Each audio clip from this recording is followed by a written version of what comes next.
अब योगी आदित्यनाथ बनेंगे मणिपुर के नए मुख्यमंत्री। पीएम मोदी लेने जा रहे हैं सबसे बड़ा फैसला।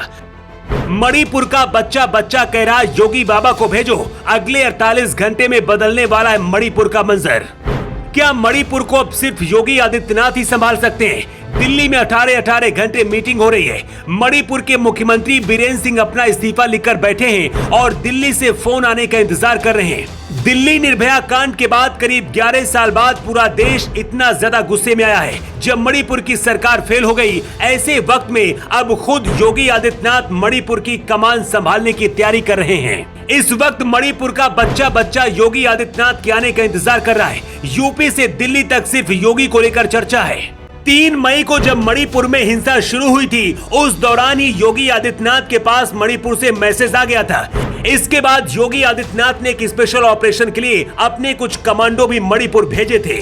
सबसे पहले आपको बताते हैं कि आखिर मणिपुर में हिंसा शुरू होने के बाद कैसे अंदर ही अंदर योगी आदित्यनाथ का एक ऑपरेशन चल रहा था। 3 मई को जब मणिपुर में हालात बेकाबू हुए, उस दौरान उत्तर प्रदेश के करीब 60 छात्र मणिपुर में थे। इनमें से करीब 20 लड़कियां भी थी। शायद योगी आदित्यनाथ 3 मई को ही समझ गए थे कि मणिपुर में हालात बेकाबू होने वाले हैं, इसीलिए एक स्पेशल टीम भेजकर सबको लाने का आदेश दिया था। रिपोर्ट के मुताबिक मणिपुर में फंसे यूपी के 60 स्टूडेंट में से 20 लड़कियां थी। ये यूपी की रहने वाली ये लड़कियां मणिपुर में NIT में पढ़ाई कर रही थीं। उस दौरान इन छात्रों ने बताया था कि उन लोगों के निकलने का कोई इंतजाम वहां पर नहीं है। कैंपस में वो दहशत के माहौल में रहते हैं। रात होते ही हॉस्टल के खिड़की दरवाजों को बंद करने का निर्देश दे दिया जाता है। सबसे ज्यादा डर लड़कियों को लेकर था, लेकिन योगी आदित्यनाथ ने सभी को सुरक्षित वहां से निकाल लिया। मणिपुर में अब योगी आदित्यनाथ की मांग तेज हो गई है। वहां के लोग कह रहे हैं कि अगर हमारे यहाँ भी योगी बाबा जैसा मुख्यमंत्री होता तो ऐसे हालात शायद नहीं होते। मणिपुर कोई पहला राज्य नहीं है जहां योगी आदित्यनाथ की मांग हो रही है। देश और दुनिया में जहां भी ऐसे हालात होते हैं वहां योगी आदित्यनाथ को याद किया जाता है।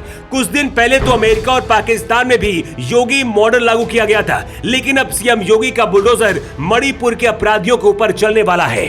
सूत्रों का दावा है कि मणिपुर में राष्ट्रपति शासन लागू करने की तैयारी हो रही है, लेकिन हालातों को काबू करने के लिए योगी आदित्यनाथ को मुख्यमंत्री बनाकर भेजने का भी प्लान है। सूत्रों का दावा है कि 1 साल के लिए योगी आदित्यनाथ को मणिपुर का मुख्यमंत्री बनाया जा सकता है।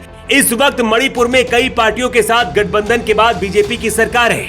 मणिपुर में जिस कुकी, नागा और मैतेई समुदाय के बीच हिंसा हो रही है, उस समुदाय के नेता भी सरकार का हिस्सा है। इस वजह से भी इसे रोक पाना इतना आसान नहीं हो पा रहा है, क्योंकि राजनीतिक पार्टियां और पुलिस प्रशासन में बैठे लोग भी अपने अपने समाज का सपोर्ट कर रहे हैं। ज्यादातर अधिकारी और अफसर ईमानदारी से काम कर ही नहीं रहे हैं। जिन 2 महिलाओं का वीडियो वायरल हुआ, उन्हें पुलिस ही घर से लेकर गई थी और फिर भीड़ के हवाले कर दिया था।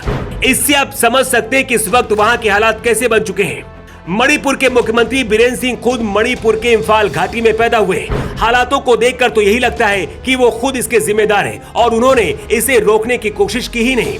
लेकिन योगी आदित्यनाथ को अगर मुख्यमंत्री बनाकर भेजा जाता है तो उनके ऊपर दबाव नहीं होगा, बल्कि खुली छूट होगी। सबसे बड़ी बात यह है कि योगी का जिस तरह से अपराधियों के अंदर खौफ है, हिंसा फैलाने वाले लोग नाम सुनकर ही भाग जाएंगे।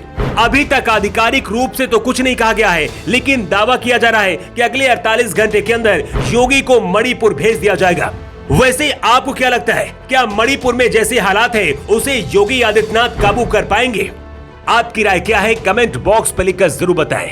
द राशिद के लिए ब्यूरो रिपोर्ट।